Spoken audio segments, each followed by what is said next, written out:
Então o senhor acha que o dinheiro é a origem de todo mal? O senhor já se perguntou qual é a origem do dinheiro? Ele é um instrumento de troca que só pode existir quando há bens produzidos e homens capazes de produzi-los.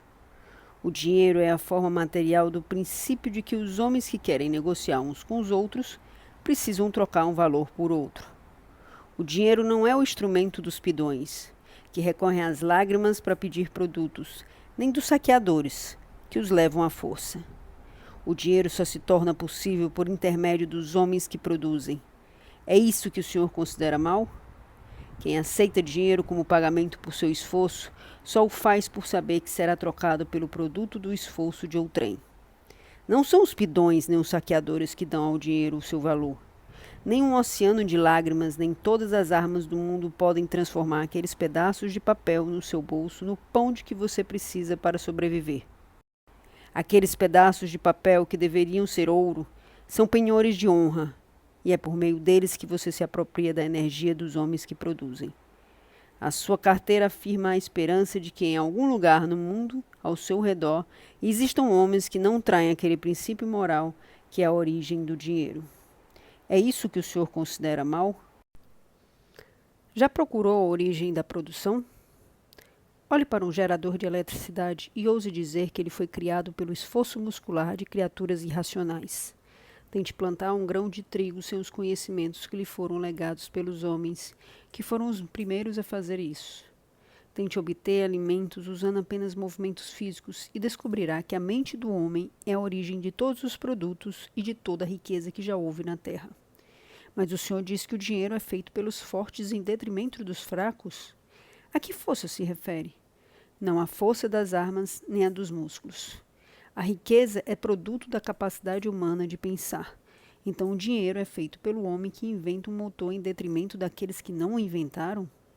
O dinheiro é feito pela inteligência em detrimento dos estúpidos? Pelos capazes em detrimento dos incapazes? Pelos ambiciosos em detrimento dos preguiçosos? O dinheiro é feito antes de poder ser embolsado pelos pidões e pelos saqueadores, pelo esforço honesto de todo homem honesto, cada um na medida de suas capacidades. O homem honesto é aquele que sabe que não pode consumir mais do que produz. Comerciar por meio do dinheiro é o código dos homens de boa vontade. O dinheiro se baseia no axioma de que todo homem é proprietário de sua mente e de seu trabalho. O dinheiro não permite que nenhum poder prescreva o valor do seu trabalho, senão a escolha voluntária do homem que está disposto a trocar com você o trabalho dele. O dinheiro permite que você obtenha em troca dos seus produtos e do seu trabalho aquilo que esses produtos e esse trabalho valem para os homens que os adquirem, nada mais que isso. O dinheiro só permite os negócios em que há benefício mútuo segundo o juízo das partes voluntárias. O dinheiro exige o reconhecimento de que os homens precisam trabalhar em benefício próprio, não em detrimento de si próprios. Para lucrar, não para perder. De que os homens não são bestas de carga que não nascem para arcar com o ônus da miséria. De que é preciso lhes oferecer valores, não dores. De que o vínculo comum entre os homens não é a troca de sofrimento, mas a troca de bens. O dinheiro exige que o senhor venda não a sua fraqueza à estupidez humana, mas o seu talento à razão humana.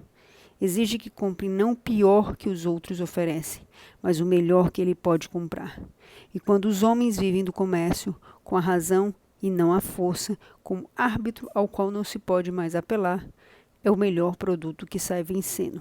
O melhor desempenho, o homem de melhor juízo e maior capacidade.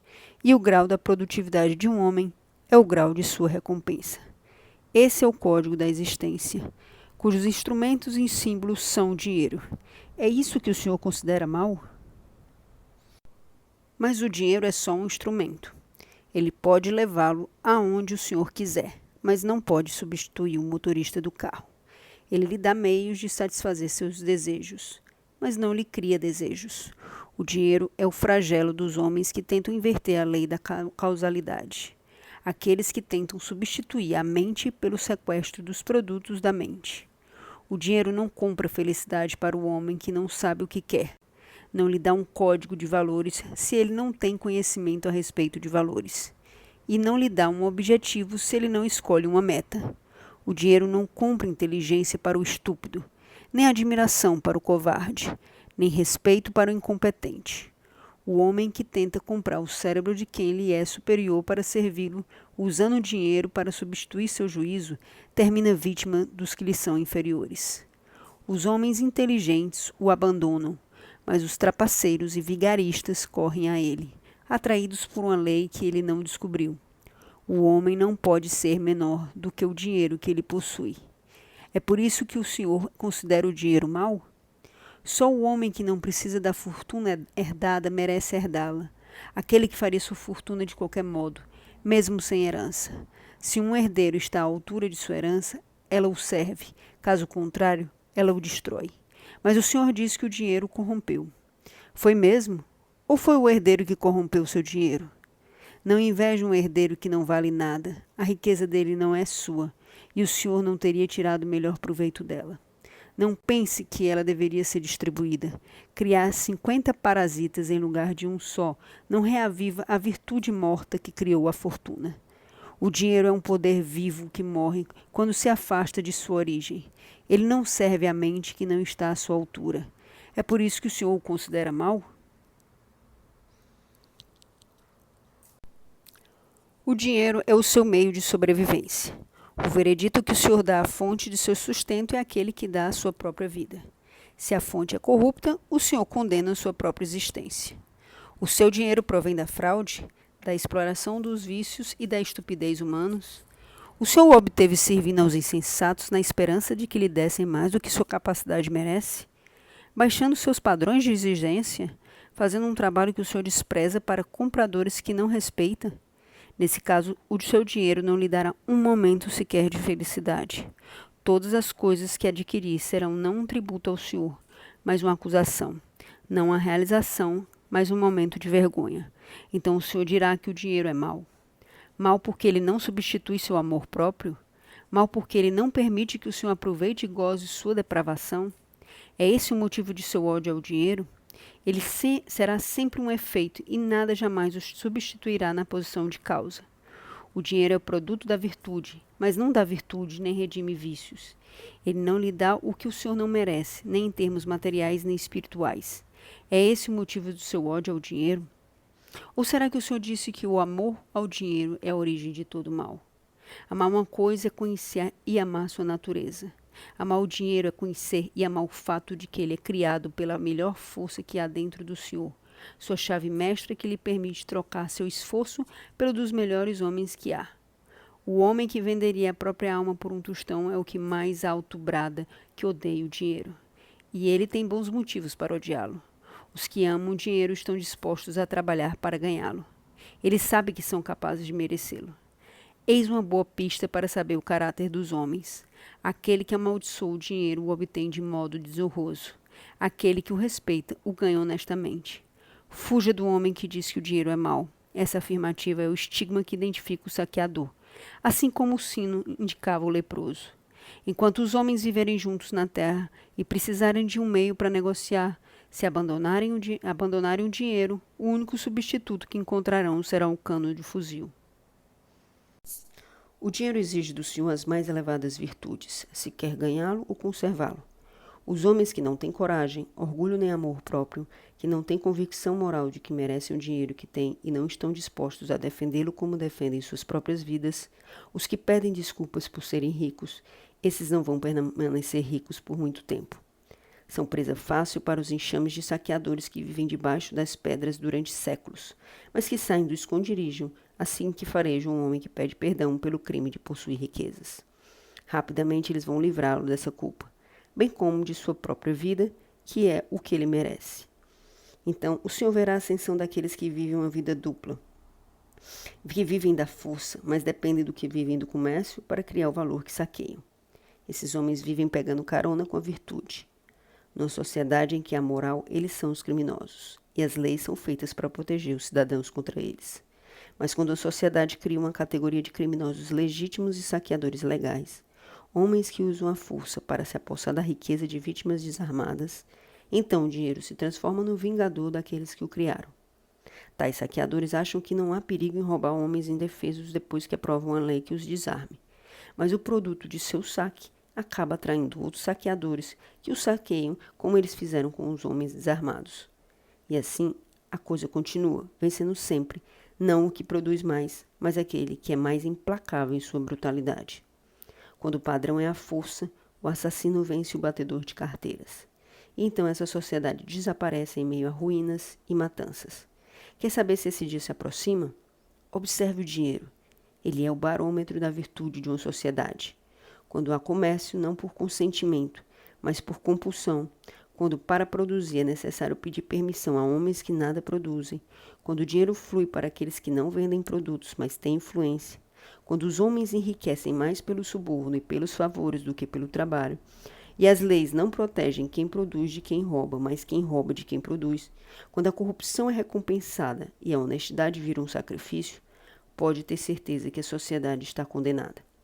O dinheiro é um meio de troca tão nobre que não entra em competição com as armas e não faz concessões à brutalidade. Ele não permite que um país sobreviva se metade é propriedade, metade é produto de saques. Sempre que surgem destruidores, a primeira coisa que destroem é o dinheiro, pois ele protege os homens e constitui a base da existência moral. Os destruidores se apossam do ouro e deixam em troca uma pilha de papel falso. Isso destrói todos os padrões objetivos e põe os homens nas mãos de um determinador arbitrário de valores. O dinheiro é um valor objetivo equivalente à riqueza produzida. O papel é uma hipoteca sobre riquezas inexistentes, sustentado por uma arma apontada para aqueles que têm que produzi-las. O papel é um cheque emitido por saqueadores legais sobre uma conta que não é deles, a virtude de suas vítimas. Cuidado, que um dia o cheque é devolvido com carimbo sem fundos. Se o Senhor faz do mal um meio de sobrevivência, não é de esperar que os homens permaneçam bons. Não é de esperar que continuem a seguir a moral e sacrifiquem suas vidas para o proveito dos imorais. Não é de esperar que produzam quando a produção é punida e o saque é recompensado. Não pergunte quem está destruindo o mundo. É o Senhor. O Senhor vive no meio das maiores realizações da civilização mais produtiva do mundo e não sabe por que ela está ruindo a olhos vistos, enquanto amaldiçoa o sangue que corre pelas veias dela, o dinheiro. O Senhor encara o dinheiro como os selvagens o faziam e não sabe por que a selva está brotando nos arredores da cidade. Em toda a história, o dinheiro sempre foi roubado por saqueadores de diversos tipos, com nomes diferentes, mas cujo método sempre foi o mesmo: tomá-lo à força e manter os produtores de mãos atadas, rebaixados, difamados, desonrados. Essa afirmativa de que o dinheiro é a origem de todo o mal, que o Senhor pronuncia com tanta convicção, vem do tempo em que a riqueza era produto do trabalho escravo, e os escravos repetiam os movimentos que foram descobertos pela inteligência de alguém, e durante séculos não foram aperfeiçoados. Enquanto a produção era governada pela força e a riqueza era obtida pela conquista, não havia muito que conquistar. No entanto, no decorrer de séculos de estagnação e fome, os homens exaltavam os saqueadores, como aristocratas da espada, aristocratas de estirpe, aristocratas de tribuna, e desprezavam os produtores, como escravos, mercadores, lojistas e industriais. Para a glória da humanidade, houve pela primeira vez e única na história uma nação de dinheiro, e não conheço elogio maior aos Estados Unidos do que esse, pois ele significa um país de razão, justiça, liberdade, produção, realização. Pela primeira vez, a mente humana e o dinheiro foram libertados, e não havia fortunas adquiridas pela conquista, mas só pelo trabalho. E em vez de homens de espada e escravos, surgiu o verdadeiro criador de riqueza, o maior trabalhador, o tipo mais elevado de ser humano, o self-made man, o industrial americano. Se me perguntassem qual é a maior distinção dos americanos, eu escolheria, porque ela contém todas as outras, o fato de que foram eles que criaram a expressão fazer dinheiro. Nenhuma outra língua, nenhum outro povo jamais usara essas palavras antes, e sim ganhar dinheiro. Antes, os homens sempre encaravam a riqueza como uma quantidade estática, a ser tomada, pedida, herdada, repartida, saqueada ou obtida como favor. Os americanos foram os primeiros a compreender que a riqueza tem que ser criada. A expressão fazer dinheiro resume a essência da moralidade humana. Porém, foi justamente por causa dessa expressão que os americanos eram criticados pelas culturas apodrecidas dos continentes de saqueadores.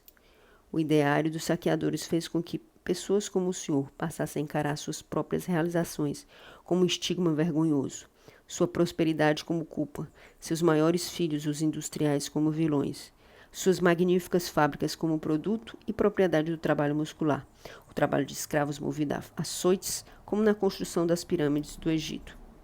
As mentes apodrecidas que afirmam não ver diferença entre o poder do dólar e o poder do açoite merecem aprender a diferença na sua própria pele, que, creio eu, é o que vai acabar acontecendo. Enquanto pessoas como o senhor não descobrirem que o dinheiro é a origem de todo o bem, estarão caminhando para a sua própria destruição. Quando o dinheiro deixar de ser o instrumento por meio do qual os homens lidam uns com os outros, então os homens se tornam os instrumentos dos homens. Sangue, açoites, armas ou dólares. Façam sua escolha.